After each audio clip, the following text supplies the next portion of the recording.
Assalamualaikum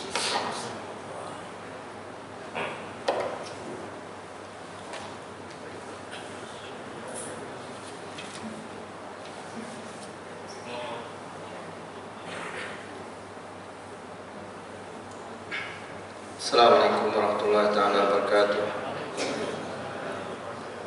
Innal hamdalillah nahmaduhu wa nasta'inuhu wa nastaghfiruh wa na'udzu billahi min shururi anfusina wa sayyiati a'malina may yahdihillahu fala mudilla lahu wa may yudlil fala hadiya lahu. Subhanaka la 'ilma lana illa ma 'allamtana innaka antal alimul hakim. Rabbi shrah li sadri wa yassir li amri wahlul 'uqdatam min lisani yafqahu qawli. Para jemaah yang dirahmati Allah sekalian, alhamdulillah, bersyukur pada Allah Subhanahu wa taala di atas keizinan dan petunjuknya daripada Allah Subhanahu wa taala yang membolehkan kita berada di rumah Allah Subhanahu wa taala. Sebab itu dalam jawab azan hayya 'alas shalah hayya 'alal falah, kita disunatkan untuk menjawab la haula wala quwwata illa billah. Itu tiada daya dan upaya melainkan di atas petunjuk Allah Subhanahu wa taala. Dan sebab itu kita sembahyang juga dalam surah Al-Fatihah itu setiap hari 17 kali kita dikatakan ihdinas siratal mustaqim, ihdinas siratal mustaqim. Sebab manusia kita ni sentiasa diuji oleh Allah Subhanahu wa taala. Dan syaitan tidak membiarkan kita selesa mentaatkan perintah Allah Subhanahu wa taala. Dan syaitan sebenarnya sangat berada lama dengan kita. Dia di pengalaman, dia know everything kepada kita. Dan syaitan juga boleh mencium my hobby, apa keinginan saya, apa kerisauan saya, dan apa kerusingan saya. Yang dirusing, yang kita risau itulah dia selalu attack. Terutama kali waktu kita nak solat, kat situlah dia memberi tayangkan supaya kita teringat benda yang tu, dan kita bila assalamualaikum benda tu terus hilang, seolah tak ada apa benda pun. Itulah maknanya musuh yang utama, adu mubin, musuh yang nyata, iaitu syaitan. Sebab syaitan ni sering memberi suntikan melalui perasaan takut dan perasaan duka cita, risau, rungsing, lemah badan. Sebab itu kita diminta supaya berdoa, Allahumma inni a'udzubika minal hammi wal hazan wa a'udzubika minal ajzi wal kasal wa a'udzubika minal jubni wal bukhli wa a'udzubika min ghalabatid daini wa qahrijal. Semua perkara-perkara yang disebut tu semua perkara-perkara yang merungsingkan. Allah min a'udzubika minal ham ni maknanya kerisauan yang akan datang. Macam mana next time, macam mana masa depan, macam mana Muhammad. Allah kena hamil wal hazan, dan duka cita. Duka cita ni benda yang telah berlalu. Sedih benda tak dapat, sedih benda yang terlepas, tak menang, sedih. Hal-hal wal hazan. Wa a'udzubika minal azzi. Bila ada ham, bila ada hazan, datanglah perasaan a'udzubika minal hammi wal hazan wal ajzi. Datanglah perasaan lemah, tak ada bertenaga, tak bermaya, kemurungan, depression, stres dan sebagainya. Alhamdulillah, wal hazan wal ajzi wal kasal. Dan bila lemah, sedih, dah tentulah malas nak bergerak. Nak datang surau pun dah malas, tengok orang pun tak nak cakap pun tak nak, angguk-angguk saja kan. Alhamdulillah, wal hazan wal ajzi wal kasal. Dah malas bekerja, malas nak beribadat, malas nak berzikir, nak sebut malas, duduk keadaan kerungsingan, kemurungan, depression. Dan wal azmi min al-hammi wal azmi wal aqwa wal kasal wa a'udzu bika min al-ajzi wal kasal wa a'udzu bika min al-jubni wal bukhl. Dan rasa takut, dan bila takut dan bukhl, dan rasa kedekut. Wa a'udzu bika min al-ajzi wal kasal wa a'udzu bika min al-jubni wa a'udzu bika min ghalatid dain. Dan rasa ghalabatid dain, dan dipengaruhi oleh hutang piutang. Orang yang berhutang banyak-banyak, dia malam-malam dia sedih, dia fikir hutang, dia tidur tak lena dan sebagainya. Waqah al-rijal, dan takut kepada manusia. Itu sifat-sifat yang bermula dengan kerisauan. Dan semua itu adalah ubat Ilaj, penawannya adalah sentiasa zikrullah subhanahu wa ta'ala, sentiasa ingat. Sebab itu kita ada doa bismillahirrahmanirrahim, semuanya mendinding. Sebab itu dalam kehidupan kita ni, kita ada 3 yang simple saja. Pertama, as-salat, sembahyang. Kan? Sembahyang ni hubungan kita dengan Allah subhanahu wa ta'ala sebagai ibadah. Yang kedua, qiraatul Quran, membaca Al-Quran. Baca Quran ni adalah sebagai mengingati tadabbur, mengingati Allah dan sebagainya. Dan last sekali, zikrullah. Zikrullah ni adalah mengingati Allah, ini adalah hisnu, sebagai orang kata defense, protect kita dengan syaitan. Dengan syaitan itu melalui zikir-zikir Allah Subhanahu wa taala. Sebab tu bila kita berzikir dan kita memahami zikirnya dan kita tadabbur, ingat zikir-zikir itu, maka hati kita akan tenang dan kita rasa kuat. Dan sebab itu daiman basahilah lidah kita tu dengan zikrullah. Sebab zikir ni satu amalan ibadat yang tak perlu wudu dan tak perlu berwudu, tak perlu apa pakai, bila anytime boleh zikir. Tapi bila kita berzikir kepada Allah Subhanahu wa taala, kita takut kepada Allah Subhanahu wa taala. Sebab itu bila kita lawa, bila kita dengar muzik, dengar lagu, takkan masih dengar lagu tu ingat Allah juga, tak ada. Ataupun masih tengok filem-filem atau masuk konsert sebagainya, keingat Allah, tidak, dia akan tidak akan bercampur dengan antara waktu. Jadi bila suatu benda lawa itu, dia tentu dia tak ingat Allah Subhanahu itu tutup. Jadi solat, baca Quran dan zikir. Di paling basic, saya nasihatkan diri saya dan kita semua, paling basic kali zikir waktu subuh dan zikir waktu petang. Azkarul masa, azkarus sabah. Sebagai ulama kata, kalau waktu pagi ni tak makan roti canai pun tak apa, tak makan nasi kambing pun tak apa, tapi asal zikir. Tapi kalau berzikir dah, tapi kalau makan roti canai semua, tapi tak berzikir, seolah-olah macam tidak ada protection sebenarnya. Kan?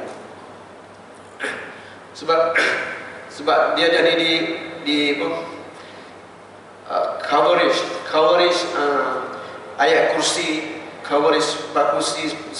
Sesiapa yang membaca ayat kursi selepas maghrib, kan, ataupun selepas subuh, tidak ada beza, tidak ada halangan bagi dia dengan syurga, melainkan mati saja.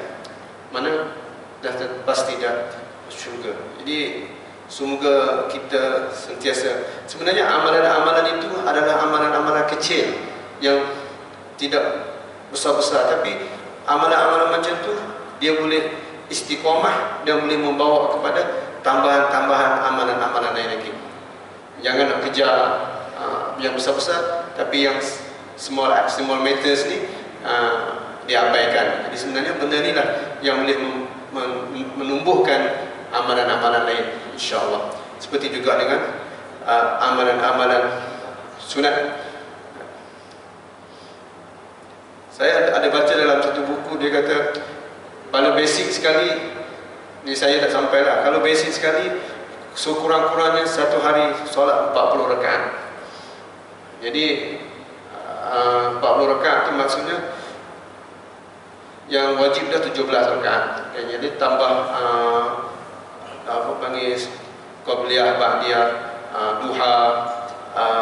duha dan solat witir semua, itu sekurang-kurangnya. Sebagian ulama ada 300 lebih sebutkan. Jadi kita minimum 40, tapi tak sampai lah. Yang sampai alhamdulillah lah. Ada jemaah yang dirahmati Allah sekalian, itu sedikit apa panggil, kita bila masuk tahun baru ni kan, kehidupan kita ni dia bergantung kepada masa. Sebab tu orang kata life is goal, salah. Life is time is life. Kehidupan itu masa itu kehidupan. Itu saja kan. Sebab kita bergantung kepada masa kita terhad. Kita tak tahu. Kehidupan kita ni adalah sebagaimana examination, imtihan, peperiksaan. Kan? Bila sampai masuk aja, kata masa satu paper ni 2 jam. Habis 2 jam ni pemeriksa tak akan bagi lagi lah. Tambah 15 minit lagi ke? Tak ada. Kan? Dia akan masa itulah. Dan masa peperiksaan itulah dia ada jawapan-jawapan yang boleh dijawab kan. Ada soalan kita tak ada jawab, Ada soalan kita boleh jawab senang. Ada soalan kita tak boleh jawab. Beberapa soalan yang susah-susah tak boleh jawab. Dan kehidupan kita ni sehari-harian ni ada KPI kita. Sampai tak? Macam saya sampai tak? Satu hari cukup tak 100 kali istighfar? Dan Nabi istighfar 100 kali, 70 kali. Kita KPI kita sampai tak 70 ataupun 100? Selawat berapa? Kan? Itu masing-masing kita punya kita. Ustaz banyak, siapa tahu kan? Setiap orang tu ada rahsia dia sendiri sama dia sebab melakukannya. Sebab bila berzikir ini adalah satu anugerah daripada Allah Subhanahu Wa Taala. Sedikit ucapan saja yang datang dari hati, Allah mengampunkan dia. Sebab zikir hanya dengan mulut saja, dengan mulut dan yakin dengan hati dan selesai ingat maksud zikir itu, dan kita akan merasa mengubah perasaan kita. Para jemaah yang dirahmati Allah sekalian, sebab dalam kehidupan kita seharian ini kita kena bijak mengejar pahala-pahala, amalan-amalan yang banyak mendatangkan pahala. Kan? Di antara perkara yang al-mu'minuna haqqan, orang mukmin yang sebenarnya ialah yang dikejar sangat ialah solat berjemaah. Tidak ada suatu benda yang lebih besar daripada solat berjemaah. Sebab setiap angle solat jemaah ni semua yang mendatangkan pahala. Sama ada jemaah duduk kat sini, selagi tidak batal wuduk dia duduk dalam kondisi diampunkan oleh Allah Subhanahu Wa Taala dan didoakan oleh para malaikat. Jadi satu perkara yang besar, satu pemberian yang besar. Sehingga kan sahabat cerita-cerita macam tu. Sahabat bertanya kepada Rasulullah, ada seorang tu dia datang surau. Dia datang tapi dia bukan nak dengar ceramah pun. Dia datang mungkin nak jumpa siapa-siapa je kan. Tapi oleh kerana ada ceramah dia dengar juga. Boleh tak nak bagi pahala macam diampunkan dosa? Rasulullah kata sama juga. Itu nak tunjuk katakan besarnya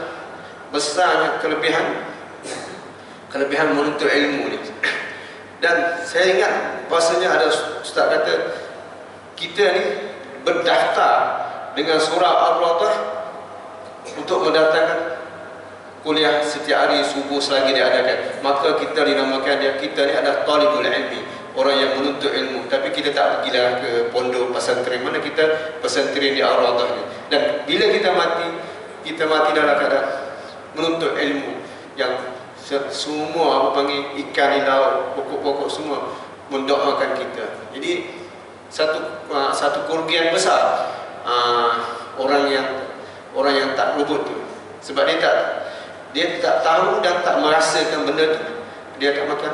Macam kita makanan tom jam sedap, tak pernah makan tom jam dan tak pernah rasa pergi kedai. Tak rasa lah, orang cerita pun dia dengar macam tu, nak pergi juga.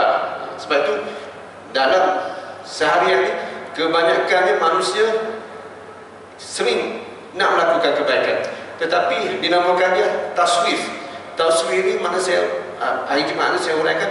Taswif ni kalau nanti tak apalah, nanti 2 minggu lepas, nanti tahun baru nanti saya akan azam yang baik. Sebenarnya tak perlu nanti, sebab ajal kita tak tunggu kita. Al-maut, kematian tak tunggu siapa-siapa pun. Nanti Ramadan saya akan punah habis-habisan, saya akan khatam Al-Quran, saya akan buat, tapi tak buat. Ataupun nanti. Sebab bila nanti ni suatu benda yang kalau dah umur dah banyak, tak ada penat lagi nak merangkak datang surau, susah lah. Sebab dia dah kekuatan tak ada. Tapi kalau orang yang sentiasa surau, walaupun dalam keadaan berbagai-bagai kesusahan tu, dia datang. Kita tengok para jemaah kita yang ada, sebahagian yang sangat teruja saya tengok pada keadaan yang susah datang. Apatah kita ni boleh buat macam tu kalau keadaan sakit sikit pun tak nak pergi dah. Sakit belakang, sakit urat, tak nak pergi lah. Demam sikit, tak rasa. Sebab itu Rasulullah kata, sekiranya seseorang itu tahu kelebihan solat subuh berjamaah, dia akan pergi ke surau walaupun dalam keadaan merangkak. Dalam keadaan merangkak dia akan pergi juga, sebab tahu bahasanya kelebihan itu sangat besar. Dan dia nak kumpul-kumpulkan kelebihan itu. Tapi untuk memahami, merasakan kelebihan-kelebihan itu, tazuk untuk merasakan itu, illa, kita kata illa man rahimah, mereka orang-orang yang dapat diberi rahmat oleh Allah Subhanahu wa taala. Sebab tu bila kita rasa, kita macam mana kita nak tahu Allah mencintai kita? Macam mana kita nak tahu Allah sayang kita? Bila kita sayang, apa panggil, ada ustaz ceramah yang melepas, dia kata bila kita rasa kerugian satu benda yang kita miss tu, maka kita akan rasa itu adalah tanda keimanannya. Dan mana Allah mempermudahkan, ada rasa mudah nak pergi semayang pun mudah, tak ada halangan, untuk baca Quran pun senang, atau solat berjemaah pun senang. Jadi di antara itu adalah simptom-simptom, tanda-tanda Allah menyayangi kita. Allah menyayangi kita. Nak buat kejahatan tak jadi, susah. Jadi last sekali sentiasa berbuat baik. Itu maknanya tanda-tanda Allah. Bila Allah menyuka seseorang itu, Allah mempermudahkan untuk membuka yashrah sudurahu, Allah membuka dada-dada, hati-hati dia supaya sentiasa ingat pada Allah, sentiasa berzikir pada Allah. Itulah tanda-tanda kehormatan. Di antaranya ialah sentiasa, lagi lama kita berada di rumah Allah, lagi lama kita mendapat rahmat Allah Subhanahu wa taala. Kalaupun satu hari, satu minggu duduk rumah Allah hanya 5 minit saja, hari Jumaat saja kan, hari lain tak ada, maknanya bukan kata nak duduk sini sepanjang malam. Jadi untuk sesuatu, untuk rumah Allah ni maknanya rumah yang paling mulia, yang ganjaran sangat besar. Para jemaah yang dirahmati Allah sekalian, saya kisah sirah Rasulullah SAW ni, kita hampir-hampir penghujung hayat Rasulullah SAW.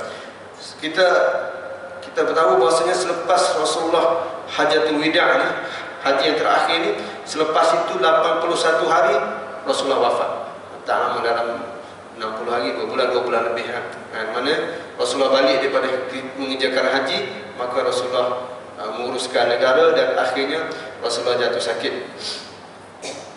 Seperti bulan lepas saya ada cerita tentang bagaimana Rasulullah dalam keadaan sakit. Jadi bila kita pergi ke Mekah ni, ke Madinah ni, kita akan dapat lihat masa kubur Nabi dan masjid. Jadi dan di dekat-dekat dengan kubur Nabi itu ada rumah-rumah, hujrah-hujrah, bilik-bilik, kamar-kamar isteri-isteri Rasulullah. Jadi di antara isteri-isteri Rasulullah ni berada dalam masa itu 9 orang. Maka sampai turn Maimunah, maka Rasulullah minta kepada isteri-isterinya supaya minta izin kepada isteri dia, isteri-isteri ini, supaya dia untuk pergi duduk di rumah Aisyah. Sebab Aisyah adalah isteri yang sangat-sangat rapat, sangat-sangat disayangi oleh Rasulullah SAW, bersama dengan isteri-isteri lain juga lah. Maka dibenarkan. Kita lihat 2-3 hari sebelum Rasulullah wafat, Rasulullah kata satu perkataan yang besar, wahai ayuhan nas, wahai manusia. Sebab Rasulullah nak tinggalkan, Rasulullah kata, inna mau'idukum, sesungguhnya temu janji kita ialah fil haud, inna mau'idukum fil jannah. Ingatlah wahai manusia, wahai sahabat-sahabat semua, sesungguhnya temu janji kita yang sebenar ialah di kolam, di al-haud, di kolam. Inna a'tainakal kautsar, sesungguhnya kami menyediakan bagi kamu wahai Muhammad al-kautsar. Al-kautsar ini dikatakan kebaikan yang banyak, iaitu sungai yang diberikan kepada kita, termasuk sampai kata tafsir kata sungai yang panjang dan sampai di al-haud, di kolam Nabi Muhammad SAW. Jadi kita dengan Nabi Muhammad akan bertemu. Nabi Muhammad kata, carilah aku untuk mendapat syafaat aku di 3 tempat ini. Satu, waktu al-mizan, waktu timbangan. Satu waktu timbangan, satu waktu hisab, dan satu lagi sewaktu sirat, sewaktu melintasi sirat. Itu 3 tempat ni, kalau bukan salah saya. Satu waktu mizan, satu di kolam, dan satu lagi di haud Nabi, di kolam Nabi. Yang ketiga ialah waktu sirat. 3 tempat ni lah kita boleh memohon syafaat kepada Nabi Muhammad SAW. Dan sesiapa yang dapat minum daripada air kolam al-haud, kolam Nabi Muhammad yang disediakan itu, air yang seperti madu dan putih seperti salji, dan penyeduknya adalah sebanyak bintang di langit, kan? Tapi Rasulullah sahabat bertanya, bagaimana kamu nak mengenali kami, wahai Rasulullah, sedangkan kamu tak pernah kenal kami? Maka Rasulullah kata, sesungguhnya aku akan mengenali kamu daripada asarul wudhu, daripada kesan-kesan wudhu yang ada pada diri kamu. Dan kita kalau dapat minum dengan tangan Rasulullah, kita tak akan dahaga lagi selama-lamanya. Dan itu simptom-simptom orang-orang yang akan mendapat kebaikan. Dan ada seorang bahagiannya, bila dia nak pergi minum, malaikat kata, tak, ini orang ni tak beriman kepada kamu, orang ni buat melakukan kejahatan, orang ni tidak buat kesalahan sebagainya. Maka Rasulullah kata, sohkan, perambus, dihalau-halau. Dikatakan seperti mana kita halau lembu nak minum air sebagainya, kita macam itulah di pusat. Dan seterusnya di sirat, Nabi Muhammad akan berada di penghujung sirat ini, akan bertanya, akan meminta kepada umat Islam yang lalu kat situ, Allahumma sallim, ya Allah, selamatkanlah. Jadi itulah Nabi Muhammad concern sangat dengan umat-umatnya. Sebab itu umat Nabi Muhammad ini umat yang terakhir dan umat yang terawal masuk syurga. Sebab itu kita tengok bahawasanya Nabi Muhammad memohon kepada Allah Subhanahu wa taala supaya tidak ada seorang pun daripada umatnya masuk neraka. Seorang pun tidak ada yang masuk neraka. Orang yang masuk neraka ialah orang yang syirik. Orang yang tak syirik akan masuk syurga. Nabi Muhammad akan mohon kepada Allah Subhanahu wa taala. Seperti mana Nabi Muhammad sujud kepada Allah Subhanahu wa taala, yang angkat kepala kepada Nabi Muhammad, ya Rabbi, ya Allah, ummati, wahai Allah, umatku. Maka Rasulullah pergi minta kepada ya Allah, keluarkanlah daripada neraka itu umat-umat aku. Maka akhir sekali Nabi Muhammad minta kepada Allah, ya Allah, keluarkanlah daripada neraka ini umatku yang ada satu zarrah, ada satu kecil saja daripada beriman kepada Allah SWT. Semuanya dikeluarkan daripada api neraka dan masuk ke dalam syurga. Sehingga diceritakan sebagai ada orang yang last daripada orang yang masuk neraka, meminta kepada Allah supaya dikeluarkan daripada neraka. Diceritakan seorang hamba ni last kali dia kata, dia minta kepada Allah supaya dikeluarkan daripada neraka. Keluar saja. Dia keluar dari neraka, duduk di luar saja. Bila duduk di luar, dia tengok ahli syurga duduk dalam tu. Ya Allah, dia kata kepada Allah, ya Allah, aku nak minta keluar saja, aku tak minta lain, asalkan masuk ke neraka. Tapi bila keluar dia tengok ahli syurga, dia kata, ya Allah, boleh tak pergi dekat sikit dengan pintu tu saja.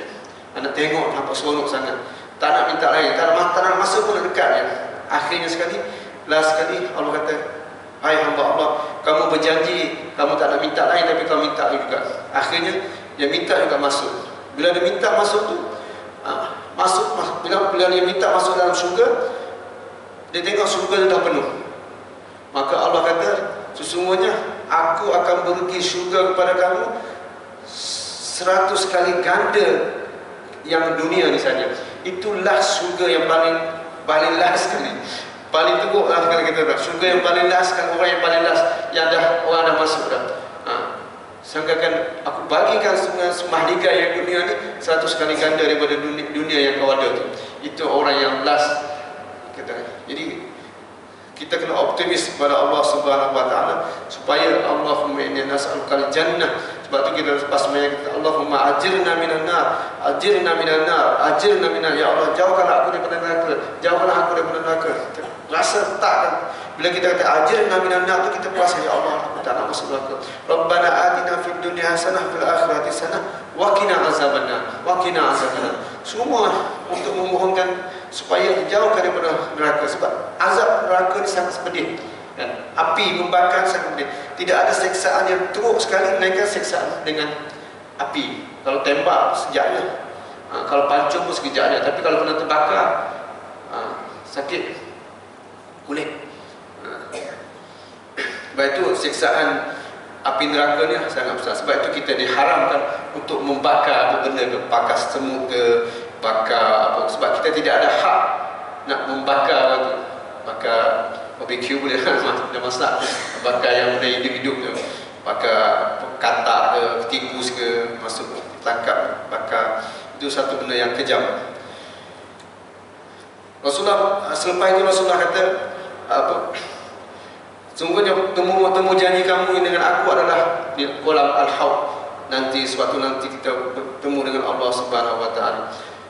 Okay, sehari sebelum wafat Rasulullah sallallahu alaihi wasallam, kita lihat Rasulullah ni bila Rasulullah tengok sebelah sini, jadi rumah Rasulullah tu sebelah dengan masjid. Rasulullah buka tingkap akan nampak. Kalau kita pergi Mekah tu kita tengok belakang tu kubur Rasulullah, kita lalu raudhah kan, di antara raudhah tu kita akan nampak kubur dengan masjid itu. Maka dari situlah Rasulullah akan tengok. Satu hari las yang ke-12 bulan Rasulullah wafat 12 Rabiul Awal. 12 Rabiul Awal tahun yang ke-11. Okay. Maka pada hari Isnin 12 Rabiul Awal ini, pagi sewaktu subuh, sahabat-sahabat sedang nak sembahyang subuh. Rasulullah tengok tu, Rasulullah tengok last kali pada sahabat, Rasulullah senyum. Maka Abu Bakar yang ditugaskan jadi imam, ini adalah hint daripada Rasulullah supaya memberitahu bahasanya selepas ini, semasa Rasulullah ada, tidak ada siapa yang menjadi imam, melainkan Rasulullah saja jadi imam. Jadi bila Rasulullah minta kepada Abu Bakar menjadi imam, seolah isyarat kata selepas ini adalah Abu Bakar yang akan jadi khalifah, yang akan dipertikaikan oleh kelompok yang selepas itu ada fitnah daripada Syiah dan sebagainya. Maka sahabat rasa gembira tengok Rasulullah senyum kepada mereka, dan mereka bersangka baik bahasanya Rasulullah dah sihat, Tapi mereka tak tahu bahawa hari itulah hari Rasulullah dipanggil oleh Allah Subhanahu wa taala. Sehari sebelum wafatan baginda Rasulullah SAW, Rasulullah memerdekakan semua hamba-hamba sayanya. Semua hamba-hamba saya yang ada pada Rasulullah merdekakan. Dan bersedekah 7 dinar yang ada dalam simpanannya. Segala harta 7 dinar pun dia apa? Bukan jutawan, tidak tinggal Rasulullah. 7 dinar saja. Dan pedang Rasulullah tergadai dengan orang Yahudi. Maknanya begitu rumah. Dan Aisyah kata yang ada di rumah dia waktu itu gandum putih sedikit saja yang dia makan. Itu rumah Rasulullah sallallahu alaihi wasallam. Baginda memberikan senjata-senjatanya kepada orang-orang Islam. Senjata-senjata ada Rasulullah bagi pada. Dan pada malamnya Aisyah meminjamkan minyak pelita daripada jirannya. Minyak pelita pun pinjam daripada jirannya Rasulullah. Sebelum itu baju besi Rasulullah digadai kepada orang Yahudi dengan bayaran 30 gantang gandum. Ceritanya itulah kemewahan. Sedangkan Rasulullah, kalau Rasulullah petik dia saja, semua akan datang semua kepada Rasulullah.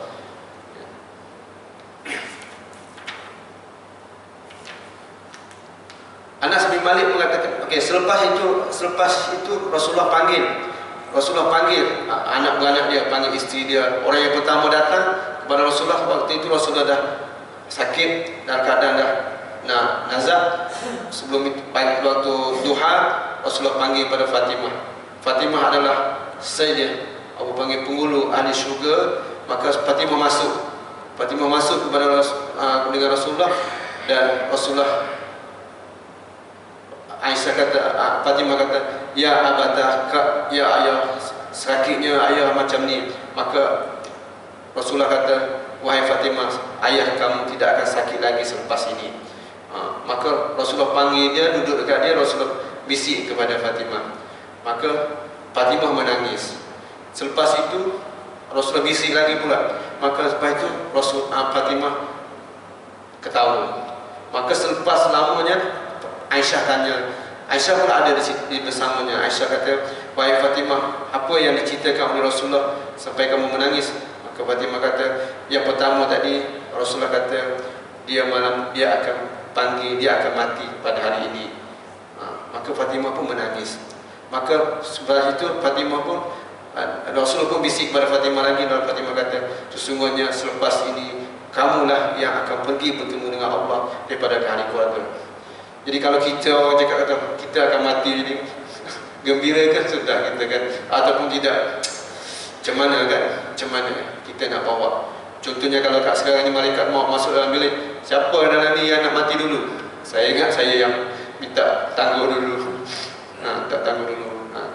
Nak minta tangguh dulu sebulan, 2 bulan ke, ataupun tunggu 65 dulu ke. Kan? Itu maksudnya. Tapi Fatimah sangat gembira, menangis, ketawa, senyum bila Rasulullah kata dia yang akan pergi menyusuli Rasulullah SAW. Boleh berjumpa dengan Rasulullah selepas ni, dalam dia bila mati dipanggil oleh Allah Subhanahu Wa Taala. Jadi Fatimah ni lah, maka Rasulullah panggil Hasan Hussein, Rasulullah minta sujaga, dan Rasulullah wasiat kepada isteri-isteri dia. Dan kat sinilah Rasulullah, Nabi-Nabi diberi pilihan sama ada untuk hidup atau kekal, ataupun untuk pergi berjumpa dengan Allah Subhanahu Wa Taala. Maka saat inilah Aisyah mengambilkan Rasulullah, pampu dekat peha dia, tidur sandar dengan Rasulullah. Dan akhirnya sewaktu itu Rasulullah mengucapkan Ar-Rafiqul A'la, Ar-Rafiqul A'la, Ar-Rafiqul A'la, berjumpa dengan Allah Subhanahu, berjumpa dengan Allah, berjumpa dengan Allah. Dan Rasulullah kata la ilaha illallah wa inna la sakaratil maut. Sedangkan Rasulullah berkata sakaratil maut. Sakaratil maut itu maknanya kesakitan mati. Ini Sayyidul Bashar, orang yang paling hebat, kekasih Allah, dan lunak diambil cara lembut roh Nabi Muhammad SAW. Tapi Nabi Muhammad bercakap sakaratil maut, apa? La ilaha illallah wa inna sakaratil maut. Sakaratil maut maknanya bagaimana kita yang bertemu dengan Allah saat akhir diambil nyawanya. Sebab kan ada ulama kata, kenapa nyawa ni diambil daripada kaki naik ke atas sampai keluar ke ubun-ubun. Dia kata sebenarnya bila diambil daripada bawah ni dah jadi cramp, shalal, lemah, apa ni, lumpuh, tak boleh bergerak dah kaki naik. Jadi sekiranya manusia ni bila diambil ke atas ni kaki tak lumpuh, pasti dia akan berlari, lari daripada ketakutan sebab kaki ni dah lemah. Sebab bila mati naik sejuk naik atas sampai atas habiskan, sebab dia dah collapse habis semua dah. Jadi sebab itu dia ambil daripada bawah sampai atas. Jadi hikmah kenapa hikmah daripada itulah dikaji oleh, katanya untuk supaya tak boleh bergerak lagi dah dalam keadaan itu.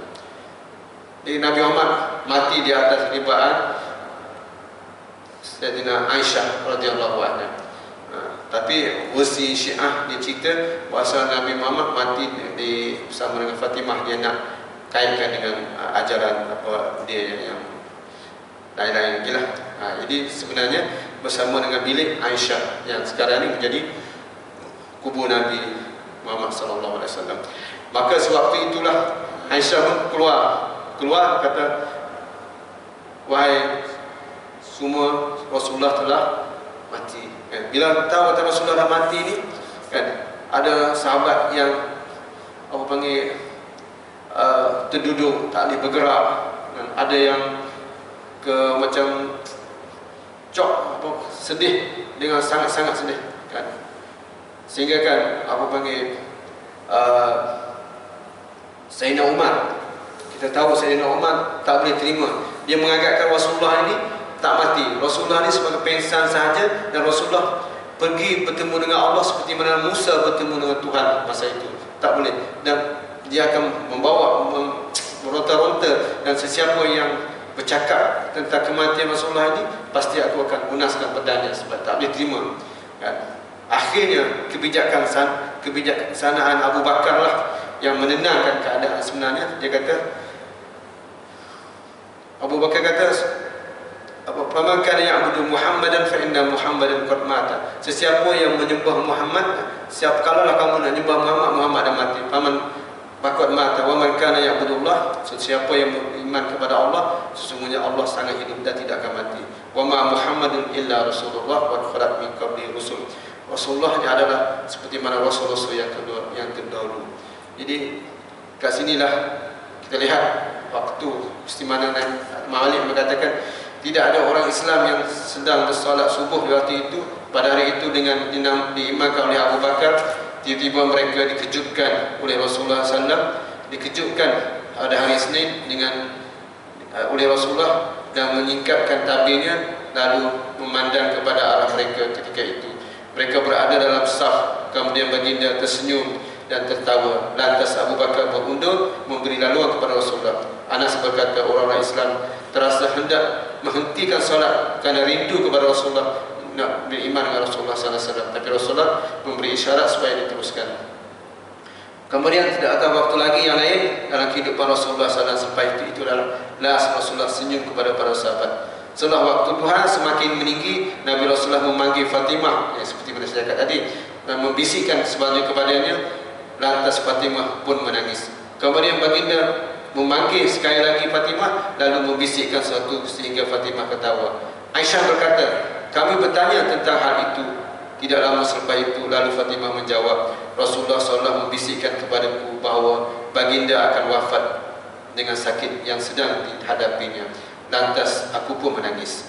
Kemudian baginda membisikkan lagi kepadaku bahawa akulah ahli keluarganya yang pertama yang akan menyusul selepasnya. Lalu aku pun tertawa. Mana sebab sini orang yang beriman, man ahabballah ahabba liqa. Siapa yang sangat ingin berjumpa dengan Allah Subhanahu, Allah akan berjumpa dengan dia juga. Dan sesiapa yang takut, maknanya waktu Allah mengambil nyawa seseorang itu, kalau seorang terbaik, dia akan ingin bertemu dengan Allah Subhanahu Wa Taala. Tapi kalau orang yang melakukan kejahatan, dia seolah-olah tak akan bertemu, dia rasa takut nak bertemu dengan Allah Subhanahu Wa Taala. Nabi Muhammad SAW turut menghiburkan Fatimah bahawa dia adalah ketua seluruh wanita di dalam alam syurga nanti. Ketua Fatimah menghiburkan Fatimah, puteri bungsunya yang disayangi. Dan kalau Fatimah melihat penderitaan hebat yang ditanggung kalau Rasulullah SAW, Fatimah kata, alangkah deritanya ayahanda, sakitnya ayahanda saya macam ni. Lalu Rasulullah berkata, sebab Fatimah ni adalah anak bungsu yang Khadijah meninggal awal lagi, masa Fatimah masih kecil lagi. Sebab itu dia lah, selepas hari ini tidak ada lagi penderitaan yang ayahmu akan tanggung, kata Fatimah kepada Rasulullah berkata kepada Fatimah, selepas ini tidak ada lagi dah kesakitan. Baginda memanggil Al-Hasan dan Husain, lalu berpesan kepada kebaikan kepada mereka berdua. Hasan Husain masa itu kecil lagi. Kemudian baginda memanggil isteri-isterinya, lalu menyampaikan nasihat kepada peringatan kepada mereka. Kan? Sebab itu isteri Rasulullah ni panggil Ummul Mukminin. Jadi ibu kepada kita. Mana Aisyah ni ibu kepada kita, Khadijah ibu kepada kita. Mana selepas kewafatan Rasulullah, isteri-isteri Rasulullah ni tidak boleh dibenarkan berkahwin dengan sesiapa pun. Sebab tak boleh berkahwin dengan ibu. Nah, itulah hukumnya. Sakit baginda bertambah kesan racun daging yang kambing yang sepatutnya yang sempat dikunyahnya sedikit semasa berada di Khaybar dulu. Ada seorang tu bagi dengan bahan bambu kambing kepada Rasulullah makan, dan daripada kesan situlah yang akan merebak kepada Rasulullah sehingga Rasulullah menyebabkan sakit itu.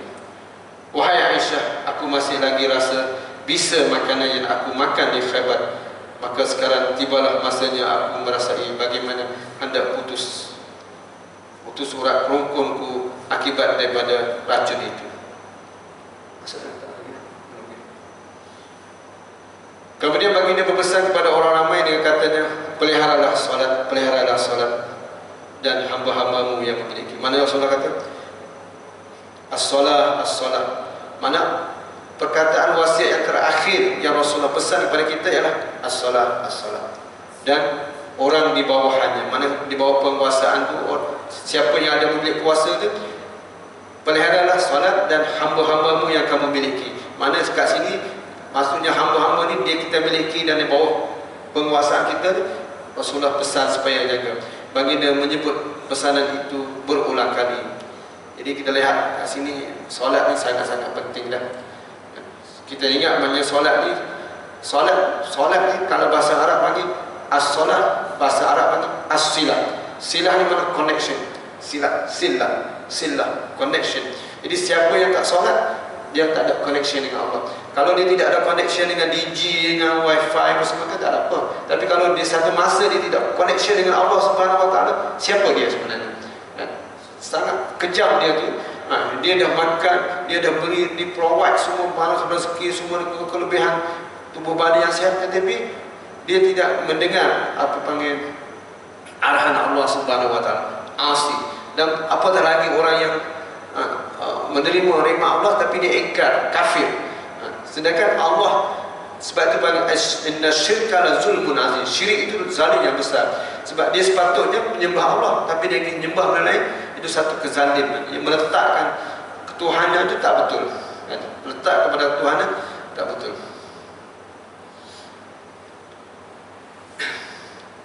Maka tibalah saat-saat kehidupan Rasulullah ini dah habis. Aisyah menyandarkan baginda ke ribanya. Dalam hal ini Aisyah pernah berkata, antara nikmat-nikmat yang Allah kurniakan kepadaku ialah Rasulullah wafat di dalam rumahku. Rasulullah wafat di rumahku semasa giliranku, dan ia rangkumlah antara dua dada dan leherku, mana duduk di atas dada Rasulullah Aisyah. Dan Allah mengumpulkan airku dan air Rasulullah baginda ketika kewafatannya. Maksudnya bila Aisyah masuk ke rumah Rasulullah, bila Rasulullah wafat, tibalah adik kepada Aisyah, iaitu Abdurrahman bin Abu Bakar datang. Dia datang, Rasulullah tengok, Rasulullah sadar dekat Aisyah.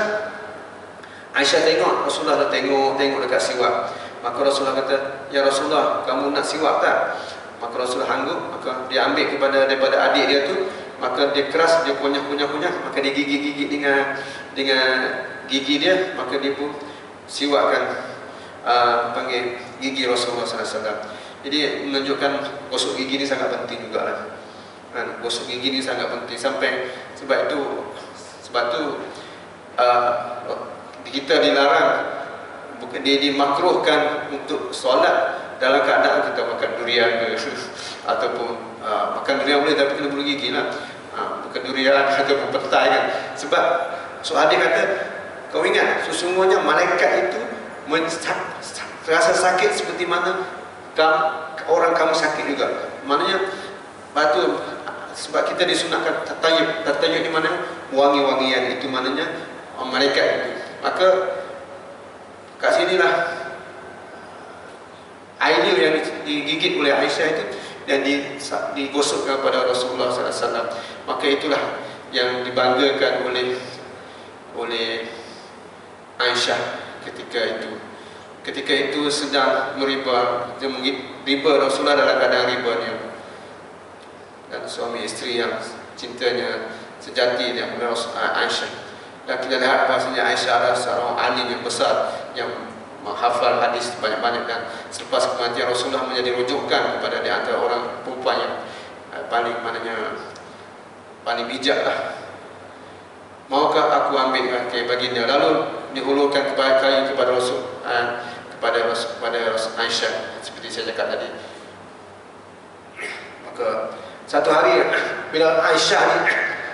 Aisyah ni bila dia nak sapukan muka Rasulullah ni, Aisyah tak sapu dengan tangan dia sendiri. Dia kata tangan dia ni tak layak untuk sapu muka Rasulullah. Dia ambil tangan Rasulullah, dia pegang, dia sapu, gunakan tangan Rasulullah juga, tak guna tangan dia. Itu macam kehormatan yang dibuat Aisyah kepada Rasulullah SAW. Jadi keluarga Rasulullah SAW dengan Aisyah ni sangat hebat. Seperti mana kita tahu bahawasanya Aisyah pernah difitnah, kan? Aisyah pernah hadisul ifk, difitnahkan Rasulullah curang bersama dengan orang lain yang disebarkan melalui geng-geng murtad ini. Mengatakan Rasulullah ada bersama dengan seorang lelaki, Safwan bin Mu'attal ini, sewaktu satu peperangan yang Aisyah tertinggal daripada rombongan sebab anting-anting dia hilang. Dia cari-cari, tiba-tiba rombongan terlepas. Maka kat situ bila dia nampak oleh orang munafik, terus dia sebar melalui sebaran dulu bahasa Rasulullah ini, sehingga kan hampir kita kata menggugat rumah tangga Rasulullah SAW disebabkan fitnah ni. Fitnah sekarang ni lagilah WhatsApp group dan sebagainya kan, ambil gambar. Jadi kita lihat bahwasanya kewafatan Rasulullah SAW ni sewaktu itu Abu Bakar timbul. Sebab itu Rasulullah meninggal pada hari Senin, hari Rabu mana Khamis barulah dikebumikan waktu malam Rasulullah SAW. Ini ada hikmah-hikmah yang tertentu yang kita lihat bahwasanya banyak puak-puak Ansar berkumpul di Bani Thaqif di sebelah dengan Masjid Nabawi itu, di sebelah kanan tu, berkumpul untuk melantikkan dia orang daripada golongan Ansar untuk menggantikan Rasulullah. Tapi ketangkasan dan kehebatan daripada Abu Bakar menangani masalah ini. Abu Bakar bercerita kepada Ansar bahwasanya pemimpin khilafah ni adalah mesti daripada Quraisy. Maka di situ mereka pun akur, dan sebenarnya di waktu itu semuanya memandang kepada Abu Bakar. Umar mencalonkan Abu Bakar supaya menjadi khalifah, dan Rasulullah tidak menetapkan siapa yang menjadi khalifah selepas itu. Cuma hin-hin, tanda-tanda yang diberikan kepada sahabat-sahabat Abu Bakar lah orang yang terbaik, dan Rasulullah sentiasa memuji Abu Bakar. Tidak adalah, kalaulah aku boleh memilih kekasihku, aku akan pilih Abu Bakar sebagai kekasihku. Dan maka itulah kita lihat keluarga-keluarga sahabat ini sangat penting. Rasulullah sahabat dengan Abu Bakar, bapa mentua lagi. Dengan Umar, bapa mentua dia, dan dengan Ali, menantu dia, dengan Utsman menjadi menantu Rasulullah. Jadi semua kelompok keluarga yang kita lihat maksudnya hebat dalam masyarakat Rasulullah SAW bersama sahabatnya. Sebab itu maka sewaktu berada di jenazah Rasulullah berada di situ, mereka memutuskan untuk melantikkan khalifah dulu. Itulah mengambil masa, dan timbul juga pertikaian daripada sahabat-sahabat sebab bagaimana nak menguruskan jenazah Rasulullah SAW, sebab tak tahu bagaimana. Maka Abu Bakar membawa satu hadis bahwasanya Rasulullah pernah berkata sesungguhnya Rasul-Rasul para Nabi akan dikebumikan di tempat di mana dia meninggal. Sebab itulah dikebumikan di rumah Aisyah tempat Rasulullah meninggal.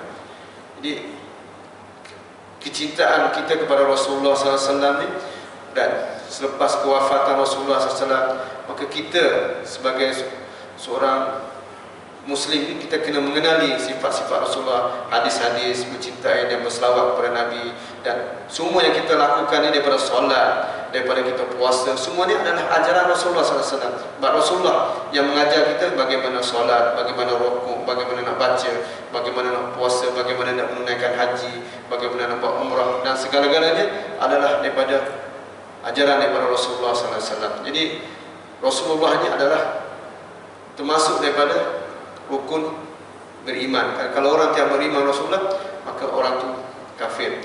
Nah, begitulah kesebutan Rasulullah ini dimasukkan dengan asyhadu an la ilaha illallah wa asyhadu anna Muhammadar Rasulullah.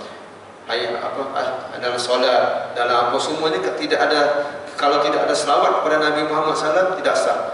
Khutbah jemaah pun tidak sah, solat jemaah pun tidak sah, khutbah satu benda pun tidak sah. Malah doa-doa pun, kalau kita nak doa, basic doa pun, doa itu tidak diterima oleh Allah Subhanahu Wa Taala. Mesti ada pujian kepada Allah Subhanahu Wa Taala dan berselawat kepada Nabi, makalah itu baru doa itu dikira cukup.